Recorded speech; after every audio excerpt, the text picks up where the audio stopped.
السلام علیکم ورحمۃ اللہ وبرکاتہ۔ حامدا و مصلیا اما بعد، محترم صدر انجمن اور میری پیاری بہنیں، آج کے اس پر رونق محفل میں عنوان تقریر ہے بحیثیت شوہر صحابہ رضی اللہ عنہ کا مثالی کردار۔ معزز سامعات، یقیناً ہر انسان کی زندگی میں ایک مرحلہ شادی کا بھی آتا ہے، پھر شادی کے بعد اس کی زندگی کا ایک نیا رخ سامنے آتا ہے، یا یوں کہا جائے کہ شادی کے بعد اس کی زندگی ایک نئی انگڑائی کے ساتھ جنم لیتی ہے۔ پہلے وہ اکیلا تھا، اب اس کے ساتھ ایک اور معصوم سی زندگی وابستہ ہو جاتی ہے، پھر نئی نئی ذمہ داریاں اس کی طرف متوجہ ہوتی ہیں، جن ذمہ داریوں کا ادا کرنا شوہر کے لیے فرض کا درجہ رکھتی ہیں۔ کامیاب شوہر وہی ہے جو بحیثیت شوہر اپنے اوپر آنے والی تمام ذمہ داریوں کو بخوبی احسن پورا کر کے اپنے گھر کو جنت کا ایک حصہ بنا لے۔ صحابہ اکرام رضوان اللہ علیہم اجمعین جیسے عظیم شخصیات بھی اپنی عورتوں کے ساتھ بہترین سلوک فرمایا کرتے تھے۔ چنانچہ اب آئیے دیکھتے ہیں کہ اسلام نے مردوں کو بحیثیت شوہر کیا کیا ذمہ داریاں سونپتا ہے۔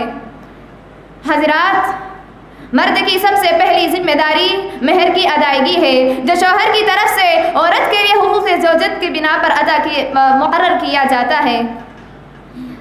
سیرت کے مطالعے سے ہمیں ایک بڑا ہی انوکھا واقعہ دیکھنے کو ملتا ہے۔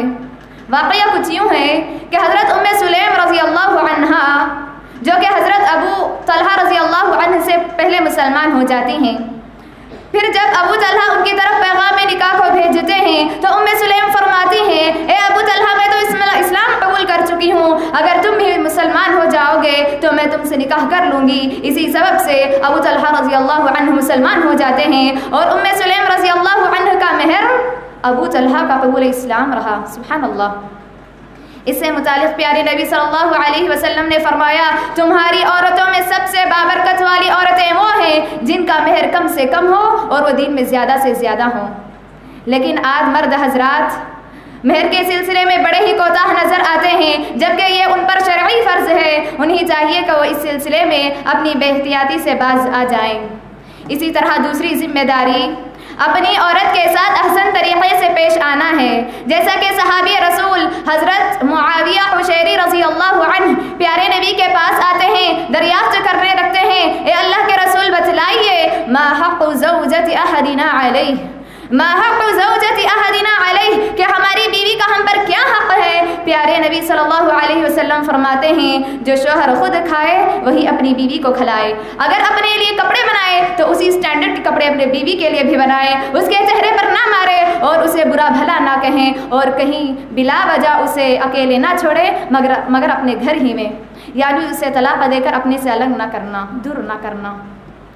معزز سامعات، یعنی عورت کے حقوق کشادہ دلی کے ساتھ ادا کرے اور ہر معاملے میں احسان و ایثار کی روش کو مد نظر رکھے، جیسا کہ رب العالمین کا فرمان ہے، بعد اعوذ باللہ من الشیطان الرجیم وعاشروہن بالمعروف، اور ان کے ساتھ اچھے طریقے سے زندگی بسر کرو۔ انگریزی کا بڑا مشہور مقولہ ہے، give respect and take respect.